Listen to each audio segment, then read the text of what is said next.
আসসালামু আলাইকুম বন্ধুরা, দেখুন এখন আমি আছি ভারতের অরুণাচল প্রদেশে। এই শহরটা সত্যি অসাধারণ সুন্দর আর ইতিহাসে ভরপুর।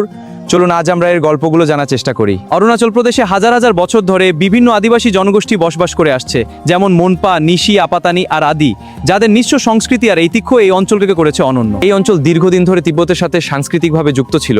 1700 শতকে প্রতিষ্ঠিত তাওয়াং মঠ আজও বিশ্বের অন্যতম বড় বৌদ্ধ মঠ হিসেবে পরিচিত। এরপর 1900 শতকে ব্রিটিশরা এই অঞ্চলে আগ্রহ দেখায়।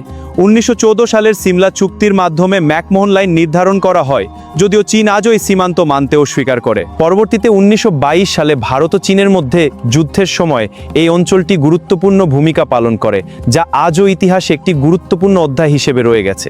আর প্রাকৃতিক সৌন্দর্যের দিক থেকেও অরুণাচল প্রদেশ অসাধারণ। এখানে রয়েছে ঘন বন, পাহাড় আর অজানা অনেক রহস্যময় জায়গা। এই ছিল ভারতের অরুণাচলের কিছু সৌন্দর্য আর অতীতের কিছু গল্প। ভিডিওটি ভালো লাগলে অবশ্যই লাইক, শেয়ার আর সাবস্ক্রাইব করতে ভুলবেন না। আবার দেখা হবে নতুন কোনো জায়গায়।